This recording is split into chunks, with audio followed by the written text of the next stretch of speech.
Good day, students. Today we're going to look at some solutions to secondary trigonometric functions. That's secant, cosecant, and cotangent. These problems come from number 2 and 3 on practice 2, which is page 97 in chapter 8 of book 3, the ma1026 booklet. So what we're trying to do here is find the value of each ratio in number 2. So the first question we're asked, for example, right here, is the secant of 48 degrees. Now, you'll notice that on your calculators there is no secant button. So you have to change it back to a primary ratio. So you have to know the relationship between the primary and its reciprocal. Let's review those quickly here now. So we do know that, for example, cosecant of an angle.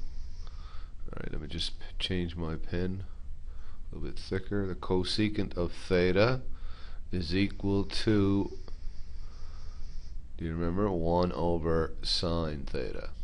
Now we could write that the other way. We could say, or sine theta is 1 over secant theta.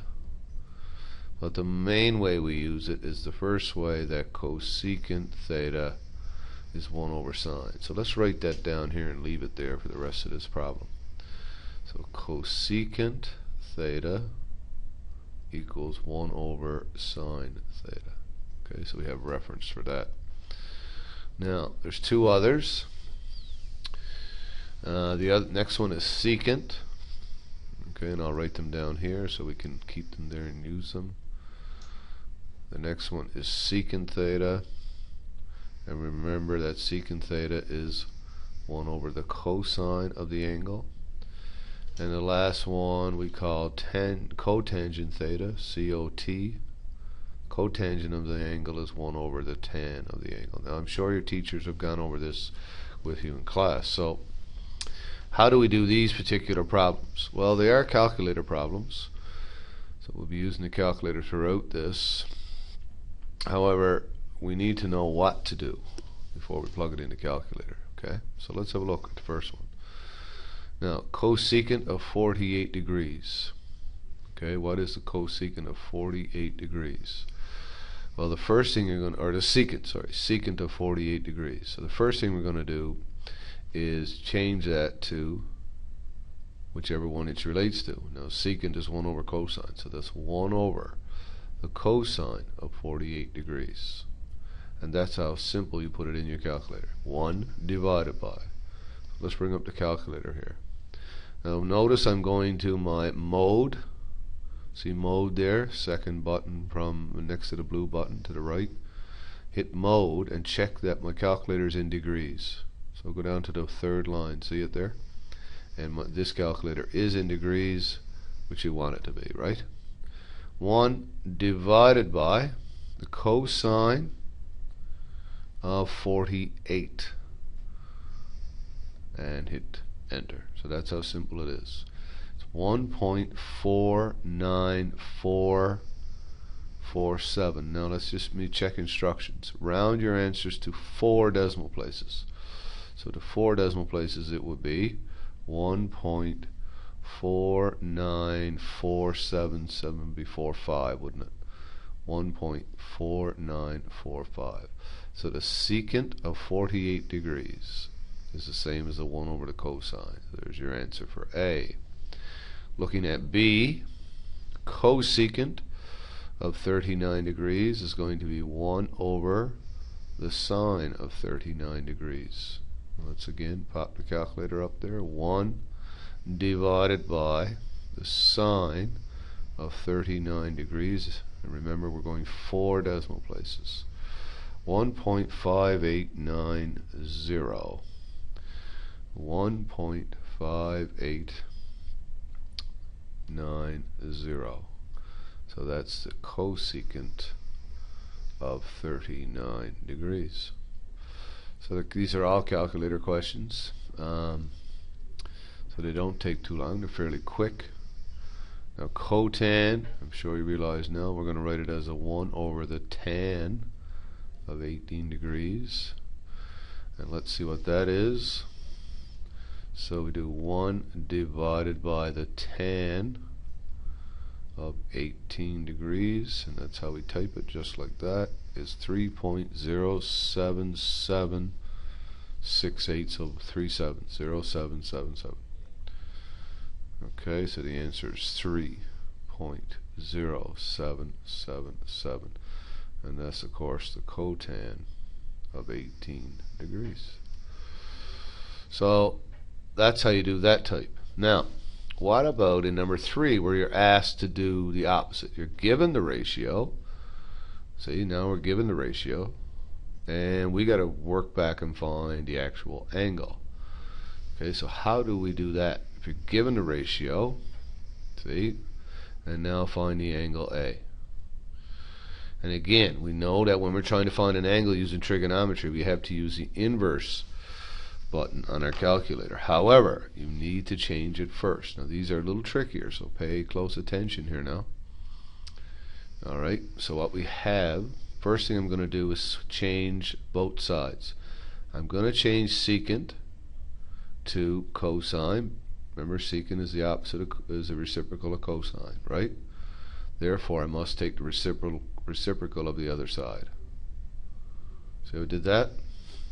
So cos A, if I change secant to cosine, take the reciprocal of the other side.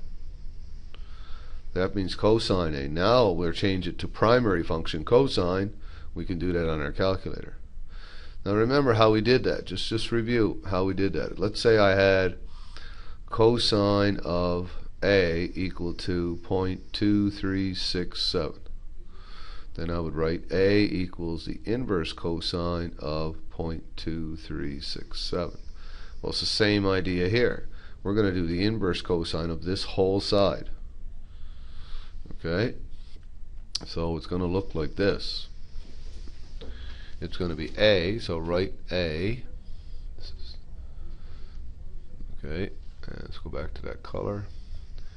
A is equal to the inverse cosine of the opposite side, which is 1 over 2.366.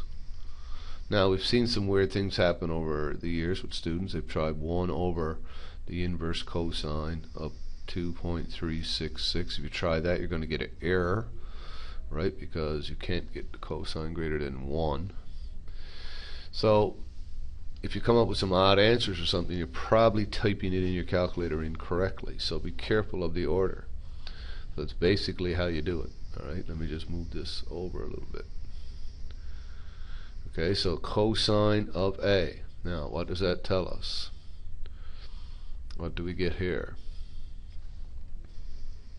Just put a line there to block that out of the way. There we go. So what's our final answer? Well, we need to get the calculator, don't we? So remember what I'm doing now. Let me clear those. So the pattern here is the inverse cosine. So you change it to its primary, and then it's 1 divided by the ratio, 2.366. See it there? So 1 divided, so the inverse of the whole side. Hit enter, and I get 64.999 now. Well, let's read our instructions. Oh, nearest degree. See that? Nearest degree. That means no decimal places, so it'll be 65 degrees. So angle A here. Okay, let me go back to my pen. Angle A is 65 degrees.